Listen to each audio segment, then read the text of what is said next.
Bueno, eta aurten, zer berezitasun topatuko ditugu, ja, dauden goguakin zehozen berezi egingo zu ez, eta aurtengo? Bueno, aurten, printzipioz jai normal batean antolatu dugu, eta helburua da jai normal bat egitea.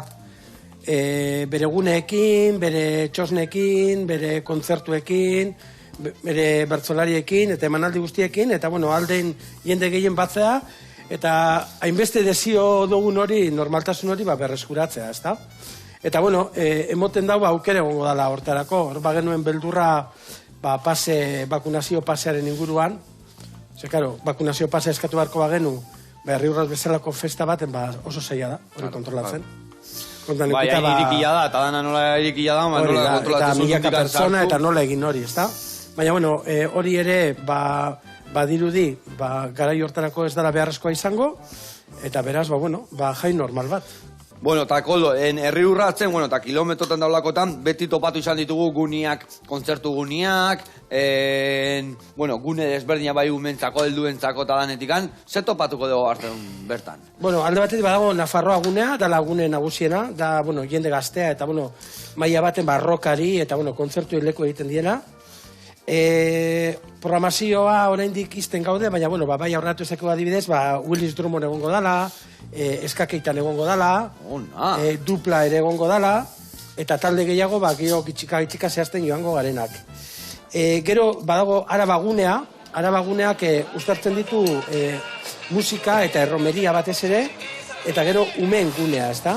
Azkenean, guretzako garrantzitsuena ikasleak direlako, eta, ikasleek ere, beraien gune propio hori eukitzeko, ez da? Eta hor, badituzte, paiasoak, antzerkiak, puzgarriak, eskalada egiteko lekua, eta abar. Gero, badago gune bat, beste jaietan egoten ez dena, eta da, gune gastronomiko bat.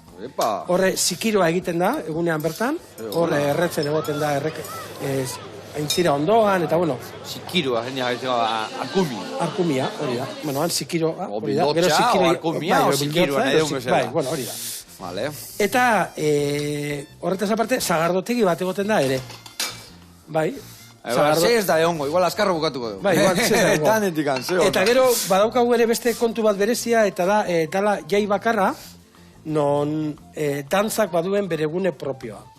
Osea, iparraldean dantza munduak badauka indarra, eta orduan, dantzak badu bere gunea. Oinarte oso oinarritu egon da, euskal dantzei dagokionean, eta azken urteetan egin dana da, apur bat ere, modernizazio aldera, dantza ezberdina sartzen joan, ez da? Funky egongo da, euskal dantza egongo da, euskal dantza eta dantza Afrikaren arteko nasketa bat egongo da, apur bat denetarik, ez da? Eta hori ere bada puntu berezi bat, eta jende asko batzen duen egia esan, arraroa dirudi, ez da, alako jai baten, alako gune batek hainbeste jende batzea, baina hola da.